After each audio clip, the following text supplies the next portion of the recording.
ജില്ലാ കളക്ടർ ഇരു വിഭാഗങ്ങളുമായി നടത്തിയ ചർച്ച പരാജയപ്പെട്ടു. വിട്ടുവീഴ്ചകൾ തയ്യാറല്ലെന്ന് ഓർത്തഡോക്സ് യാക്കോബായ സഭകൾ വ്യക്തമാക്കിയതോടെയാണ് ചർച്ച പരാജയപ്പെട്ടത്. സഭാ മേലധ്യക്ഷന്മാർ നടത്തുന്ന സമരവുമായി മുന്നോട്ടു പോകാനും ഇരു വിഭാഗങ്ങളും തീരുമാനിച്ചു.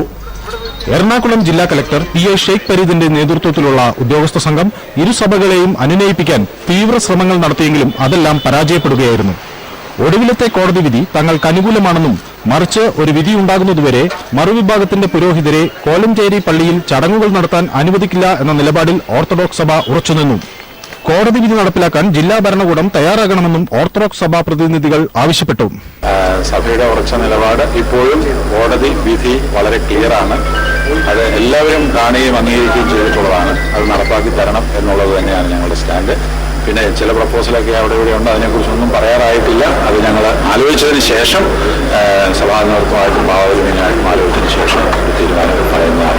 എന്നാൽ പള്ളിയിൽ ആരാധന നടത്തുന്നത് കോടതി തടഞ്ഞിട്ടില്ലെന്നും മതപരമായ ചടങ്ങുകൾ നടത്താൻ തങ്ങൾക്ക് അധികാരമുണ്ടെന്നും ഉള്ള നിലപാടിൽ യാക്കോബായ സഭ ഉറച്ചുനിന്നു.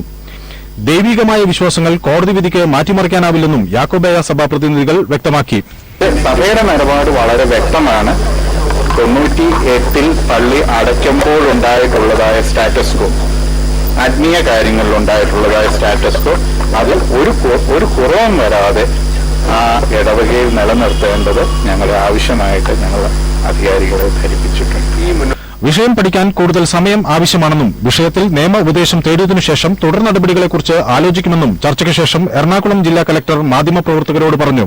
സംഘർഷാധിപതിക്ക് 144 റിവോക്ക് ചെയ്തിട്ടുണ്ട്. ഇവിടെ അത് റിവോക്ക് ചെയ്തില്ല. അപ്പൊ ഇവര് തീരുമാനം വന്നതിന് ശേഷമേ തീരുമാനിക്കുന്നുള്ളൂ. നമുക്ക് പള്ളി തുറന്നു കൊടുത്തുകൊണ്ട് ആരാധനയ്ക്ക് കയറാൻ പറ്റുമെങ്കിൽ മാത്രമേ നമുക്ക് റിവോക്ക് ചെയ്യാൻ പറ്റുന്നുള്ളൂ. ചർച്ച പരാജയപ്പെട്ടതിനെ തുടർന്ന് സംഘർഷാവസ്ഥ മുന്നിൽ കണ്ട് കോലഞ്ചേരിയിൽ കൂടുതൽ പോലീസിനെ വിന്യസിച്ചിട്ടുണ്ട്. India vision, Kochi.